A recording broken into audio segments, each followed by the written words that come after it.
ಸ್ನೇಹಿತರೆ, ನಮಗೆಲ್ಲರಿಗೂ ಮಹಾಕಾವ್ಯ ಮಹಾಭಾರತದ ಕುರುಕ್ಷೇತ್ರ ಯುದ್ಧ ಶ್ರೀಕೃಷ್ಣನ ಭಗವದ್ಗೀತೆಯ ಬೋಧನೆಯ ಬಗ್ಗೆ ತಿಳಿದಿದೆ. ಆದರೆ ಬಹುತೇಕರಿಗೆ ಕುರುಕ್ಷೇತ್ರ ಯುದ್ಧದ ನಂತರ ಏನೆಲ್ಲ ಮಹತ್ತರ ಘಟನೆಗಳು ಸಂಭವಿಸಿದವು.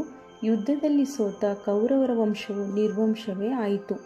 ಆದರೆ ಯುದ್ಧದಲ್ಲಿ ಜಯ ಸಾಧಿಸಿದ ಪಾಂಡವರು ಸ್ಥಿತಿಗತಿಗಳು ನಂತರ ಏನಾಯಿತು, ಶ್ರೀಕೃಷ್ಣ ಪರಮಾತ್ಮ ಏನಾದರು ಎಂಬ ಮನಕಲಕುವ ಮತ್ತು ಕಾಲನ ಮಹಿಮೆಯು ದೇವರ ಅವತಾರವನ್ನು ಸಹ ಅದು ಬಿಡದು ಎಂಬುದನ್ನು ತಿಳಿಯೋಣ. ಮಹಾಭಾರತ ಯುದ್ಧವು ಮುಗಿದಿತ್ತು. ಅದರಿಂದ ಉಂಟಾದ ಮಹಾವಿನಾಶವು ಎಲ್ಲೆಲ್ಲೂ ಕಂಡುಬರುತ್ತಿತ್ತು. ವಾತಾವರಣದಲ್ಲಿ ದುಃಖ ದುಮ್ಮಾನಗಳು ದಟ್ಟವಾಗಿ ವ್ಯಾಪಿಸಿದ್ದವು. ಮಹಾಭಾರತ ಯುದ್ಧವು ಸಾವನ್ನು ತರದ ಯಾವುದೇ ಒಂದು ಮನೆಯೂ ಭರತ ವರ್ಷದಲ್ಲಿ ಇರಲಿಲ್ಲ ಎಂದೇ ಹೇಳಬಹುದು. ಪ್ರತಿಯೊಬ್ಬನಿಗೂ ಒಂದಿಲ್ಲೊಂದು ನಷ್ಟ ಆಗಿಯೇ ಆಗಿತ್ತು. ಯುದ್ಧದಲ್ಲಿ ವಿಜಯ ದೊರೆತು ಸಾಮ್ರಾಜ್ಯವು ಕೈವಶವಾಗಿದ್ದರೂ ಚಕ್ರವರ್ತಿ ಯುಧಿಷ್ಠಿರನ ಮನಸ್ಸಿಗೆ ನೆಮ್ಮದಿ ಇಲ್ಲವಾಯಿತು. ಯುದ್ಧವು ತಂದಿರುವ ಜೀವಹಾನಿ ಹಾಗೂ ಆಸ್ತಿಪಾಸ್ತಿ ಹಾನಿಯಿಂದ ಅವನಿಗೆ ದುಃಖವಾಗಿತ್ತು. ಯುದ್ಧದಲ್ಲಿ ಸತ್ತ ವೀರ ಅಭಿಮನ್ಯುವಿನ ಹೆಂಡತಿ ಉತ್ತರೆಯು ಗರ್ಭಿಣಿಯಾಗಿದ್ದಳು. ಪಾಂಡವರ ಮುಂದಿನ ಪೀಳಿಗೆಯು ಬಾಕಿ ಉಳಿದ ಒಂದೇ ಒಂದು ಪಿಂಡ ಅವಳ ಗರ್ಭದಲ್ಲಿತ್ತು. ಇದರಿಂದ ದ್ರೋಣಾಚಾರ್ಯನ ಮಗ ಅಶ್ವತ್ಥಾಮನಿಗೆ ಅಸಮಾಧಾನವೂ ಆಗಿತ್ತು. ಅವನಿಗೆ ಪಾಂಡವರ ಬಗ್ಗೆ ಅಸೂಯೆಯೂ ಪ್ರತೀಕಾರ ಭಾವನೆಯೂ ತೀವ್ರವಾಗಿತ್ತು. ಉತ್ತರೆಯ ಗರ್ಭದಲ್ಲಿ ಬೆಳೆಯುತ್ತಿರುವ ಪಾಂಡವರ ಏಕೈಕ ಕುಡಿಯನ್ನು ಕಮರಿಸಲು ಅವನು ಹೊಂಚು ಹಾಕುತ್ತಿದ್ದ. ಅತ್ತ ಪಾಂಡವರು ಧೃತರಾಷ್ಟ್ರನ ಯಾವೊಂದು ಸಂತಾನವೂ ಉಳಿಯದಂತೆ ಹೊಸಕಿ ಹಾಕಿದ್ದರು. ಅದೇ ಗತಿ ಪಾಂಡವರಿಗೂ ಬರಬೇಕೆಂದು ಅಶ್ವತ್ಥಾಮ ಬಯಸಿದ್ದ. ದ್ರೌಪದಿಯ 5 ಮಕ್ಕಳನ್ನು ಅವರು ನಿದ್ರೆಯಲ್ಲಿದ್ದಾಗ ಅಶ್ವತ್ಥಾಮನು ಕೊಂದು ಹಾಕಿದ್ದ. ಉತ್ತರೆಯ ಗರ್ಭದಲ್ಲಿದ್ದ ಭ್ರೂಣವನ್ನು ಅವನು ನಾಶ ಮಾಡಿದರೆ ಅಲ್ಲಿಗೆ ಪಾಂಡವರ ವಂಶವು ಮುರುಟಿ ಹೋಗುತ್ತಿತ್ತು. ಅವರ ವಂಶದ ರಾಜ್ಯಭಾರ ಅಲ್ಲಿಗೆ ಮುಗಿಯುತ್ತಿತ್ತು. ಆದರೆ ಪಾಂಡವರಿಗೆ ಕೃಷ್ಣ ಪರಮಾತ್ಮನ ರಕ್ಷಣೆ ಇತ್ತು. ಅಶ್ವತ್ಥಾಮನು ತನ್ನ ಮಾರಕವಾದ ಬ್ರಹ್ಮಾಸ್ತ್ರವನ್ನು ಉತ್ತರೆಯ ಗರ್ಭದತ್ತ ಹೊಡೆದಾಗ ಶ್ರೀಕೃಷ್ಣನು ಅದನ್ನು ತನ್ನ ದೈವಿ ಶಕ್ತಿಯಿಂದ ತಡೆದು ನಿಲ್ಲಿಸಿದ್ದ. ಆಗ ಆ ಭ್ರೂಣದ ಸುತ್ತಲೂ ದೈವಿ ಶಕ್ತಿಯ ಭದ್ರವಾದ ರಕ್ಷಣಾ ಪೊರೆಯೊಂದು ನಿರ್ಮಾಣವಾಗಿತ್ತು. ಇದು ಆ ಶಿಶುವನ್ನು ಜನ್ಮ ತಳೆಯುವುದಕ್ಕೆ ಮೊದಲೇ ಶ್ರೀಕೃಷ್ಣನ ಪರಮ ಭಕ್ತನನ್ನಾಗಿ ಮಾಡಿತ್ತು.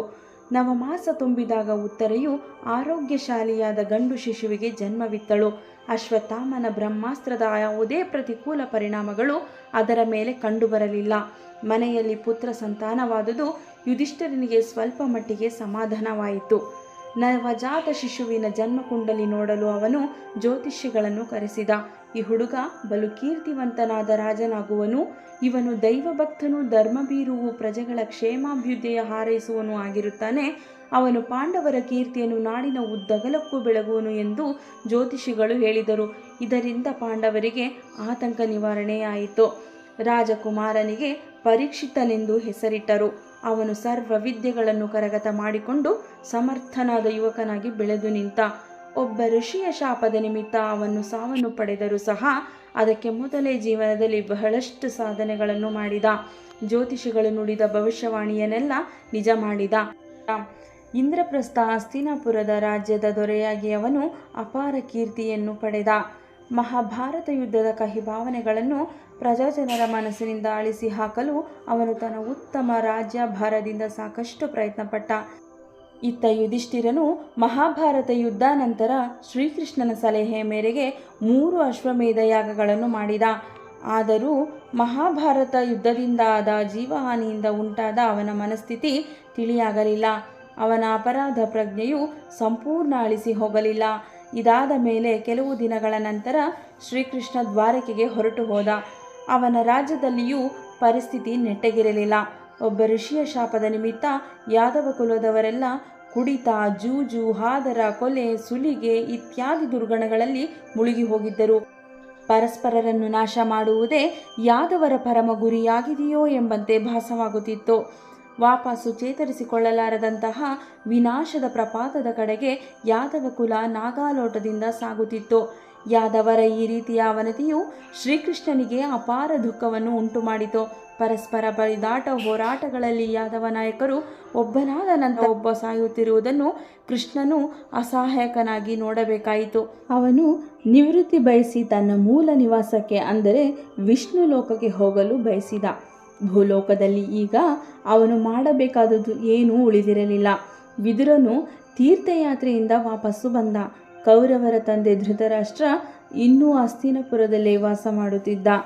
ಅವನ ಸ್ಥಿತಿಯನ್ನು ಕಂಡು ವಿದುರನು ಅವನಿಗೆ ಹೀಗೆ ಹೇಳಿದ: ಪೂಜ್ಯನೇ, ನಾವೆಲ್ಲರೂ ವೃದ್ಧರಾಗಿದ್ದೇವೆ. ಇನ್ನೇನು ಇಂದೋ ನಾಳೆಯೋ ಸಾವು ಬರಬಹುದು. ಹಾಗಾಗಿ ನಾವು ದಿಕ್ಕು ದೆಸೆಯಿಲ್ಲದೆ ಹಸ್ತಿನಾಪುರಿಯಲ್ಲಿ ಏನು ಮಾಡೋಣ? ನಮ್ಮ ಜೀವನಕ್ಕೆ ಏನಾದರೂ ಅರ್ಥವಿದೆಯೇ? ನಾವು ಇಲ್ಲಿಂದ ಹೊರಟು ಹೋಗೋಣ. ನಿನ್ನ ಸ್ಥಿತಿಯಂತೂ ಬಲು ದಯನೀಯವಾಗಿದೆ. ಇದರನ್ನು ಹೀಗೆ ಛೇಡಿಸಿದಾಗ ಧೃತರಾಷ್ಟ್ರನಿಗೆ ಅವನ ಮಾತು ಸರಿ ಎನಿಸಿತು. ಅವನ ಪುತ್ರ ಶೋಕ ಇನ್ನೂ ಹೋಗಿರಲಿಲ್ಲ. ಬೇರಾದುವುದನ್ನು ಚಿಂತಿಸಲು ಅವನಿಗೆ ಸಾಧ್ಯವೇ ಆಗದ ಸ್ಥಿತಿಯಲ್ಲಿದ್ದವನವನು. ವಿದುರನ ಮಾತು ಚಾಟಿಯ ಏಟಿನಂತೆ ಅವನನ್ನು ಬಡಿದೆಬ್ಬಿಸಿತು. ಅವನು ಕೂಡಲೇ ಪತ್ನಿ ಗಾಂಧಾರಿಯನ್ನು ವಿದುರನನ್ನು ಕೂಡಿಕೊಂಡು ಕಾಡಿಗೆ ಹೊರಟ. ಅಚ್ಚರಿ ಎಂದರೆ ಪಾಂಡವರ ತಾಯಿ ಕುಂತಿಯು ಈ ಮೂವರ ಜೊತೆ ಕಾಡಿಗೆ ಹೊರಟಳು. ಹೋಗಬೇಡವೆಂದು ಯುಧಿಷ್ಠಿರ ಪರಿಪರಿಯಿಂದ ಬೇಡಿಕೊಂಡರೂ ಅವಳು ಕೇಳಲಿಲ್ಲ. ಕೆಲ ಕಾಲದಲ್ಲೇ ಈ ವೃದ್ಧರೆಲ್ಲ ಕಾಡಿನಲ್ಲಿ ಮರಣ ಹೊಂದಿದರು. ಈ ವಾರ್ತೆಯಿಂದ ಯುಧಿಷ್ಠಿರನಿಗೆ ದುಃಖವಾಯಿತು. ಅವನು ಇನ್ನಷ್ಟು ಏಕಾಂತ ಪ್ರಿಯನೂ ಮೂಕನೂ ಆದ. ಇದರ ಜೊತೆಗೆ ದ್ವಾರಕೆಯಲ್ಲಿ ಯಾದವರೆಲ್ಲ ತಮ್ಮಲ್ಲೇ ಬಡಿದಾಡಿ ಸತ್ತು ಹೋಗಿದ್ದರು. ಶ್ರೀಕೃಷ್ಣನು ದೇಹತ್ಯಾಗ ಮಾಡಿ ವೈಕುಂಠಕ್ಕೆ ವಾಪಸ್ಸು ಹೋಗಿದ್ದ. ಕೃಷ್ಣ ಇಲ್ಲದ ಪ್ರಪಂಚದಲ್ಲಿ ಇನ್ನು ತಮಗೆ ಬದುಕಾದರೂ ಎಲ್ಲಿದೆ ಎಂದು ಪಾಂಡವರು ವ್ಯಥೆಪಟ್ಟರು. ದ್ರೌಪದಿಯ ಅಳುವಿಗೆ ಸಾಂತ್ವನ ಹೇಳುವವರೇ ಇರಲಿಲ್ಲ. ಪಾಂಡವರಿಗೆ ಈಗ ದಾತಾರರೇ ಇರಲಿಲ್ಲ. ಯುಧಿಷ್ಠಿರನ ಬಾಳಲ್ಲಿ ಕತ್ತಲೆ ಕವಿಯಿತು. ಕೃಷ್ಣನೆಂಬ ಬೆಳಕು ಆರಿ ಹೋಗಿತ್ತು. ಯುಧಿಷ್ಠಿರನು ಅವನ ತಮ್ಮಂದಿರು ನಂತರ ಬಲು ಬೇಗನೆ ವೃದ್ಧರಾದರು. ಯುಧಿಷ್ಠಿರನು ಪರೀಕ್ಷಿತನನ್ನು ಸಿಂಹಾಸನದಲ್ಲಿ ಕುಳ್ಳಿರಿಸಿ ಪಟ್ಟಾಭಿಷೇಕ ಮಾಡಿದ. ನಂತರ ಸ್ವರ್ಗಾರೋಹಣ ಕಾರ್ಯ ಸುಲಭವಾಗಲೆಂದು ಅವನು ತಮ್ಮಂದಿರು ಹಾಗೂ ಪತ್ನಿ ದ್ರೌಪದಿಯೊಡನೆ ಹಿಮಾಲಯಕ್ಕೆ ಹೊರಟು ಹೋದ. ಕಾಲನ ಮಹಿಮೆಯನ್ನು ಕಂಡವರಾರು? ದೇವರ ಅವತಾರಗಳನ್ನು ಅದು ಬಿಡದು ಎಂಬುದಕ್ಕೆ ಈ ಮಹಾಕಾವ್ಯವೇ ಅದ್ಭುತ ನಿದರ್ಶನವಾಗಿದೆ. ಸ್ನೇಹಿತರೆ, ಈ ಮಾಹಿತಿ ನಿಮಗೆ ಇಷ್ಟವಾದರೆ ನಮ್ಮ ಚಾನಲನ್ನು ಸಬ್ಸ್ಕ್ರೈಬ್ ಮಾಡಿ, ಶೇರ್ ಮಾಡಿ, ಸಪೋರ್ಟ್ ಮಾಡಿ. ಧನ್ಯವಾದಗಳು.